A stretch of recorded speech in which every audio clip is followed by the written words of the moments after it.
Welcome to this session on the PowerPack for Advanced Steel from GRAITEC.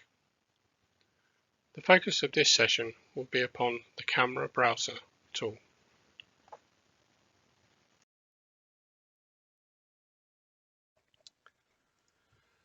So we're in Advanced Steel and we're going to be taking a look at the new Camera Browser feature available as part of the PowerPack for Advanced Steel from GRAITEC. So come to the PowerPack ribbon tab, come to the Manage panel, Camera Browser button. Selecting the button opens the main dialog. Within here you can see a number of fields listed and a series of cameras, and these are actually all the cameras that are available currently within the model. I just wanted to show a different selection method here. If you actually select a couple of individual cameras and then press the same button here, the operation will only list those selected items within its choice of cameras available for you to be able to edit and change the various parameters. So let's just escape that and come back to the main dialog showing all the different cameras available within the model.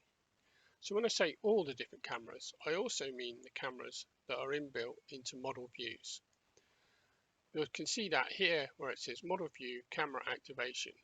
This checkbox dialog here shows that we're going to use these model views and use the inbuilt drawing creation feature that comes standard within Advanced Steel.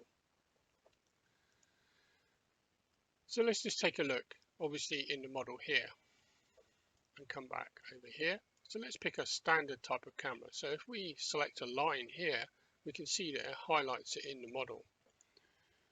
Also, a nice feature that you have, if I just zoom out slightly, if I left click with my mouse over the ID reference, one click, and it will zoom to that particular camera object within the model space.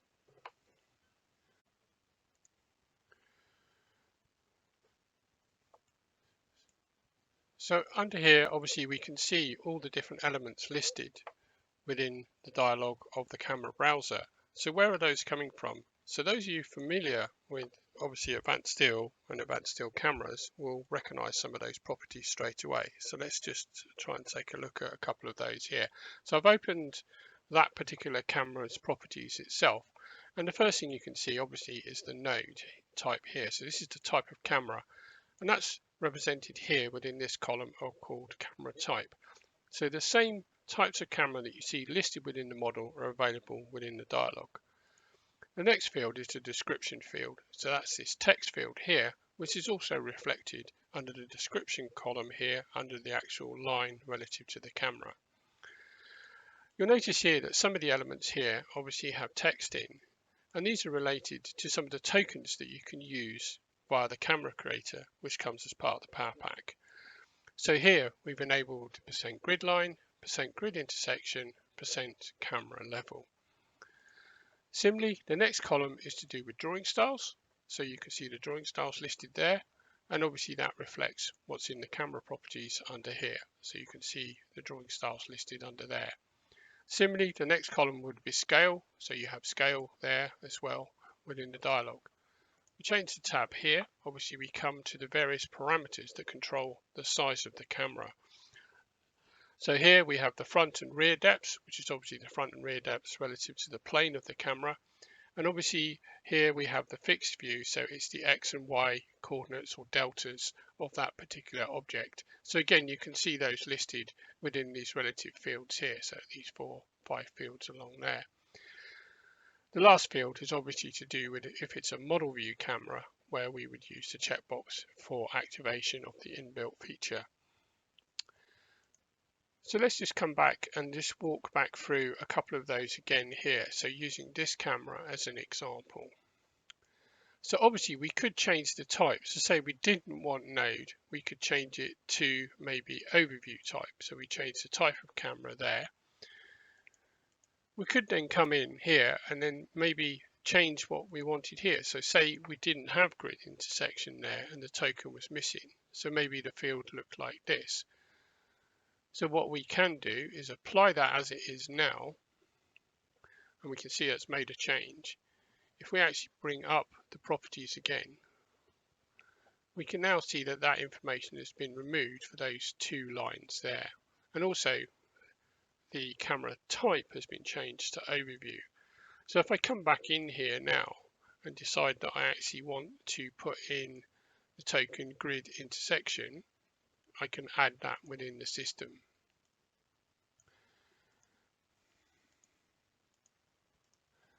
So I'll just paste that in the right place there, and then similarly, if I want to add in the next one, camera level, I'll put it in there.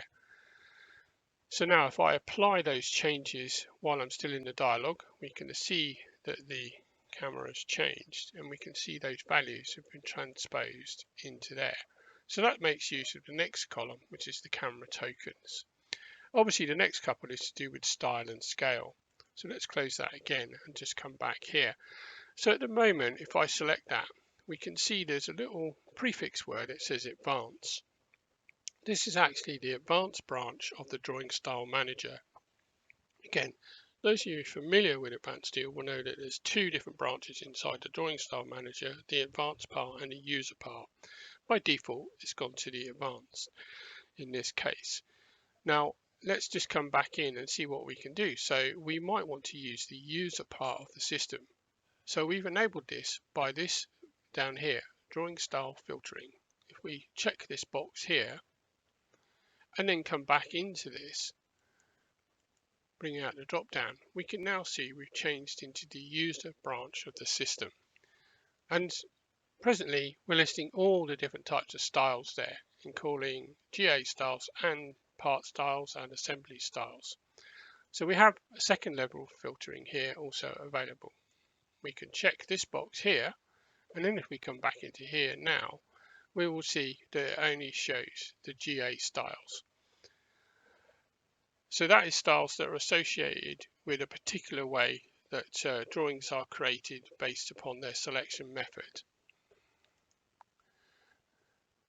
So we can now pick a different style. So maybe we'll go 3D view all, no labels for example, just to select a different style, and then we'll apply that into the system. Now again, obviously you can come back into here and check, and you can see that's changed inside the camera properties itself. Obviously the next option is the scale. You could pick a different scale if you wanted to make it slightly different. Again, so at any point you can press apply and it will transpose the change into the model itself. Obviously the X and Y or Z depth fields can be adjusted here, so we can make a difference in the plane here and obviously in here as well. So let's make those changes in there, and let's just make these 2 fields slightly different as well. So I'm just making it slightly bigger than what it was previously, making sure obviously to type in the right values. We go apply, then we can see that the camera itself is changed. So if we come back and look at the properties of the camera in here, so let's just double click that to bring out the properties, come to the details tab. We can see those values have been transposed into the dialog.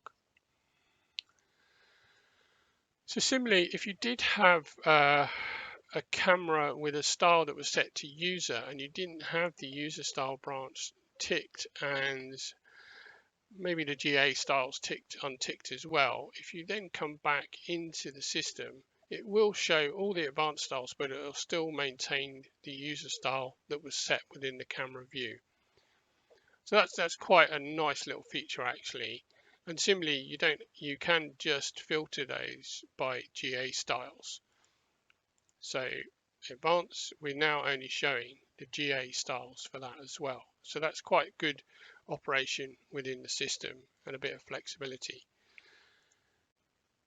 So I just wanted to move on as well and come back to talking about model view cameras. So if we come back to obviously the first line here in the system, we can see that that is actually about this particular grid line here, grid line A, and we can see that in here it has model view camera activation checked. So initially that means it will create the drawing. So if we uncheck that and apply that. And then let's just take a look at the properties of that particular model view in there. So let's make sure we get the right model view. So it's that one there. And if we bring up the properties of that, again, we can see under here, if we just come into the dialog, the camera properties. So it says create automatic drawing. So at the moment that's disabled now. So it's not actually going to allow you to do anything. You can't activate or can't get into that field. So obviously if you come back into the particular line in the dialog, in order you can activate that within this field. So activating that enables you to do that. So under here also you could type in some additional text again. So we could put another line in here, test 1, and we can put a token in.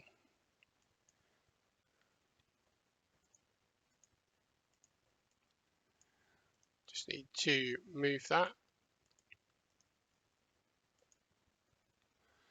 And then if we apply that again within the dialog, we should be able to then come back, bring up the properties of the particular camera. So there I've activated that camera view so you can see which one we're actually in.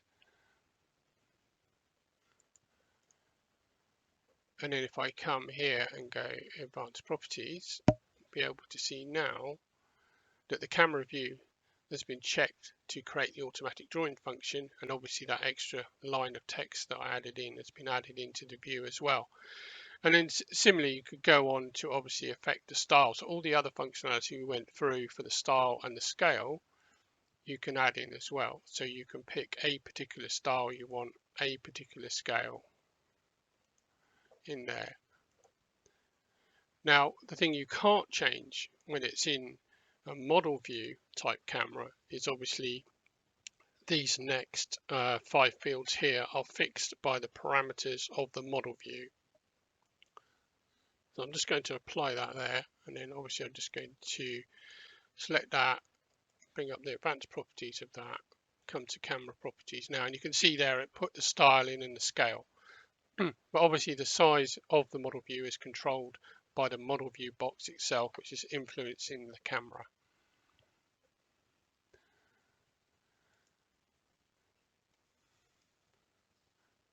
So if we just go back to the Home tab here, just go Project Explorer, all visible, turn everything back on again.